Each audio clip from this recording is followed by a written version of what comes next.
Mayong buntag kaninyong tanan. Kumusta man ang mga Kristohanon, mga kanakan sa Ginoo? Ako isip ninyong igsuon sa pagtuo, nagapanghinaot kaninyong tanan nga kamo anaa karon sa maayo nga kahimtang o ang Dios unta padayon magapakamayo kaninyong tanan. Good morning bisan pa man sa atong mga Facebook friends online o bisan pa man sa atong mga radio listeners sa naabtan sa ato ang signal. Good morning kaninyong tanan. O this time privilege kita nga gikaloyan kita sa Ginoo nga kita makapadayon pa sa ato nga kinabuhi o karon nga buntaga dadon ko kamo sa pagtuon, never give up praying. O ang text nga atong pagatun-an makita sa 1 Samuel chapter 1 verse 10 to 11 and verse 19 to 20. O before niya na magaampo na kita.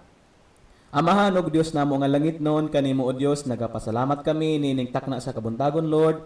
Dalaygon ka amahan sa imo nga faithfulness og sa kaluoy nimo sa amua sa diin o Dios kami ani apakaron gitagaan pa nimong bag-o nga chapter nga adlaw Lord og sa diin o Dios ikaw nag-extend sa imong gugma og panlangin kanamo o Dios. O bisan pa man amahan pasaylo kami sa among mga kalapasan nga nabuhat diha sa imong atubangan o Dios. Magahinlo ikaw sa amua pinagi sa balaang dugo ni Ginoong Hesukristo. Bisan pa man o Dios gi-acknowledge nako nga wala ko'y mahimo kung wala ang imong tabang o Dios, labi na ang imong pulong, nag-ampo mi amahan nga, unta Lord, masaysay kini sa pinaka-simple lamang na pamaagi o God. And again, Lord God, apart from you, we can do nothing, Lord God. Busa kani amahan amo ginatugyan diha kanimo bisan pa man ikaw magabless sa tanan nga listeners sa radio, bisan pa man sa mga nakamonitor karon online, ikaw magabless kanilang tanan o Dios. Labi na sa nagapang-share nini nga programa Ginoo sa ilang mga Facebook friends. Namahan, dalaygon ka sa walay katapusan, ang dungog himaya, ginabalik na ko diya kanimo sa pangalan ni Jesus. Amen and amen. Once again, good morning kaninyong tanan, no? Ang Dios, dalaygon ka nga buntaga, sa diin kita makapadayon, o never give up praying. Higalig son, matag usa kanato, ado na kitay giampo sa Ginoo, no? As a Christian, dili nato malimod ang realidad nga naadyo tay ginaampo sa Ginoo, no? O sa imo personally, wala ko kabalo kung unsa na siya, ikaw lang ang nakabalo og ang Ginoo, pero sure ko nga naa jud tay giampo sa Ginoo. Higala unsa ang gipangandoy nimo sa imong kinabuhi karon. Kung unsa man na higala kanang imong desire, mga pag-ampo nimo, mga handom sa imong kinabuhi, ako tikang i-remind karon nga buntag, never give up praying. Ayaw undang og ampo hangtod nga mabal-an na nimo, hangtod nga ma-discern na nimo unsay tubag sa atong buhi nga Dios. 1 Samuel chapter 1 verse 10, the Bible said, "And she was in bitterness of soul, and prayed unto the Lord, and wept sore. And she vowed a vow, and said, O Lord of hosts, if thou wilt indeed look on the affliction of thine handmaid, and remember me, and not forget thine handmaid, but wilt give unto thine handmaid a man-child, then I will give him unto the Lord all the days of his life, and there shall no razor come upon his head." Verse 19, "And they rose up in the morning early, and worshipped before the Lord, and returned, and came to their house to Ramah, and Elkanah knew Hannah his wife, and the Lord remembered her. Wherefore it came to pass, when the time was come about after Hannah had conceived, that she bare a son, and called his name Samuel, saying, Because I have asked him of the Lord." Now, ato makita gala, based on the passage, natay mailhan kaning tao or babae nga gipanganlan og Hannah. O kinsa man ni si Hannah? Hannah was one of Elkanah's two wives. Isa siya sa duha ka asawa ni Elkanah. O siya atong makita sa passage sa account sa Samuel nga book nga siya usa ka childless, wala siya anak. And then atong makita that Hannah was preferred by Elkanah for she was childless. And when the time was that Elkanah offered, he gave to Peninnah his wife and to all her sons and her daughters portions. Atong makita higala nga sa passage nga atong sa 1 Samuel chapter 1, makita nimo nga si Hannah, usa diay siya ka childless. O nakabalo kita sa culture sa mga Jewish people or sa mga Israelites sa una nga mga panahon nga pag wala kay anak, mura kag down ka sa society, down ang imong level, mura kag something nga pinunglo or lain ang tan-aw sa imo sa tao kung wala kay anak, no? O naa siya karibal kaning gipangalan og si Peninnah, pero mas gi-prefer ni Elkanah si Hannah tungod kay wa siya anak. And but unto Hannah he gave a worthy portion, for he loved Hannah. But the Lord had shut up her womb. Wala nakaanak, childless si Hannah. Mao nang ato makitaan. And her adversary also provoked her sore. No? Ang iyahang karibal, no? Giprovoke siya for to make her fret because the Lord had shut up her womb. Kung naa ka sa panahon nila, dili basta-basta nang kahimtang nga wala kay anak sa ilang panahon. No? And then in verse 7, and as he did so, year by year, when she went up to the house of the Lord, so she provoked her, therefore she wept and did not eat. No? Kay sigig provoke ang karibal ni Hannah, mo nang sige siya hilak, og wa siya gana mukaon. And then said Elkanah, her husband, to her, Hannah, why weepest thou? And why eatest thou not? And why is thy heart grieved? Am not I better to thee than 10 sons? Because Hannah had no child, she experienced a very painful moments in her life. Tungod kay walay anak si Hannah, mao nang naka-experience siya ni adtong mga painful nga mga moments sa iyang kinabuhi. Dili basta-basta gi-provoke siya kanang nag-wept siya, wa siya nagkaon, naka-experience siya painful moments sa iyang kinabuhi kay wala siya anak. No, sige siya ampo. Pero wag gyapon siya anak. Mao nang makaingon kita sa 1 Samuel chapter 1 verse 10 nga, and she was in bitterness of soul and prayed unto the Lord and wept sore. Grabe gyud ang kapait nga na experience ni Hannah. Grabe ang bitterness sa iyang kalag, no? Mao nang nagampo siya sa Ginoo nga naghilak, og same siguro pud na sa ato nga Christians, naagya pud point sa atong kinabuhi nga dili na nato masabtan ang atong kinabuhi. Mao nang kinahanglan nga ato gyud nang iampo sa Ginoo, ato nang itugyan diha sa Ginoo sama sa gibuhat ni Hannah. Now, because of her painful experience, mao nang nakanindot tungod kay na-experience to ni Hannah, unsa may natabo, she surrendered to God. No? Tungod sa painful nga experience nga na-experience ni Hannah, mo nang hinungdan nga nag-surrender siya sa Dios. No? And sometimes as a Christians, gi-allow sa Ginoo ang mga painful experience kay sometimes we Christians forget to surrender our lives to God. We are tempted to trust ourselves.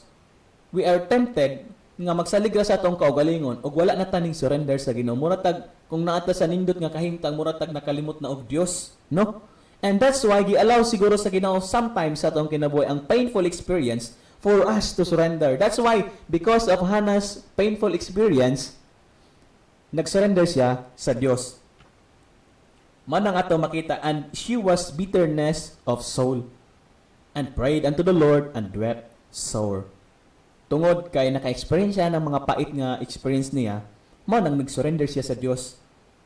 Because of her painful experience, dili lamang kay she surrenders to God in verse 10, but also she humbled herself in the sight of God. Gipaubos niya ang iyang kaugalingon. Ato makita sa verse 11, and she vowed a vow and said, O Lord of hosts, if thou wilt indeed look on the affliction of thine handmaid, and remember me and not forget thine handmaid, but wilt give unto thine handmaid a man-child, then I will give him unto the Lord all the days of his life, and there shall no razor come upon his head. Now, after kaning handmaid, ato makita, no, unsa man ning handmaid? Kaning handmaid, mao ni siya, ang meaning ani is personal maid, female servant, someone whose essential function is to serve. Therefore, gi-acknowledge niya nga siya usa ka handmaid sa Ginoo or servant sa Ginoo. In other words, gipaubos ni Hannah ang iyang kaugalingon sa tubangan sa Dios. Because of her painful experience, di lamang that she surrendered to God, she humbled herself in the sight of God, and kani ang pinakanindot, God granted her prayer. No? Gitubag gyud sa Ginoo ang pag-ampo ni Hannah. Kay nganong gitubag man sa Ginoo? Because she surrendered to God and she humbled herself in the sight of God. Kinahanglan di ay sa diyang mag-pray ta, vital gyud di ay no ang humility. Ngano man kay tinuod gyud ang verse nga nagaingon, God resisteth the proud but give it grace to the humble. Natong makita nga dili diay Ginoo ganahan anang hambugiro nga nagaampo. Nga kana bitaw magpray ta nga with humility ba? Kanang magpray ta nga God ang atong gipray kanang dili ta kita ang God, no? Sometimes daghang mga tao karon nga panahon nga kung makaampo sa Ginoo murag sila ang God, no? Pero atong timan-an that as a Christian, the moment we are praying to God, humility is necessary, and that's the way nga ang Ginoo gyud mga grant sa ato ang mga handom or sa ato ang mga prayer. Now, karon nga buntag, there are two reasons why God would answer our prayer. Same pud na sa atong Christian life. Naay duha ka rason, possible reasons or way aron ng ato mga handom, aron ng ato mga pag-ampo tubagon sa Ginoo. Una, if we sincerely surrendered and prayed to God. Just like what Hannah is doing. Unsay gibuhat ni Hannah? And she was in bitterness of soul and prayed unto the Lord and wept sore. Kinahanglan nga sincero kita nga moampo sa Ginoo. Mo-pray kita sa Ginoo out of the sincerity of our heart, no? Kada bitaw makaingon bitaw ta nga, Lord, kung ihatag ninimo, magpasalamat ko. Pero kung dili, thankful gihapon ko sa mga blessing nga gihatag na nimo sa akong kinabuhi. And that's the way nga mapakita nato ang atong humility diha sa Dios. Two reasons why God would answer our prayer. Di lamang if we sincerely surrendered and prayed to God. Number two, nga rason nga nung tubagon sa Ginoo atong pag-ampo. Remember, number two, God is the owner, or blessing is granted by the owner. Ang panalangin, bisan unsa pa na siya nga panalangin, spiritually, materially, emotionally, tanan nga mga blessings sa atong kinabuhi. Remember, i-grant ra na siya sa owner. And we know for sure that our Lord, siya ang owner sa tanan, no? Siya ang owner sa tanan. And they rose up in the morning early and worshipped before the Lord and returned and came to their house to Ramah, and Elkanah knew Hannah his wife, and the Lord remembered her. No? Gi-grant sa Ginoo gyud ang iyang desire sa iyang kinabuhi. Wherefore it came to pass, when the time was come about after Hannah had conceived, that she bare a son and called his name Samuel, no? Saying, because I have asked him of the Lord. Remember, God is the owner and sustainer of everything. Dili na to na kalimtan higala, no? Despite sa mga ability nga gihatag sa Ginoo sa atong kinabuhi, despite sa mga skills nga gi-allow sa Ginoo nga ma-enjoy nato, we must not forget that still, God is the owner and sustainer of everything. Because Hannah surrendered and prayed to God, and she never gave up in praying, God granted her desire. Tungod kay si Hannah, nag-surrender sa Dios, nag-ampo sa Dios, wa siya ning undang og ampo, o humble siya, sincere siya sa iyang desire, mo nang gitubag sa Ginoo ang iyang pag-ampo. Therefore, don't be discouraged, keep going, don't give up. And remember, never give up praying. Let's pray. Father God in heaven, we thank you for your word, Lord. Sa mubo nga panahon na refresh kami, na remind kami that as a Christian, Father, we need to sincerely pray to you, Lord God. Mao nang imong challenge, Ginoo. Nagaingon ikaw sa imong pulong that ask and it shall be given unto you. Knock and it shall be open. No, Lord, thank you niyan ang promise nga sa diha mo pray kami Ginoo na ami assurance as your child nga ang imong amo ang mga pag-ampo imong tubagon. Either mo ingon ka Lord nga yes, no, or wait.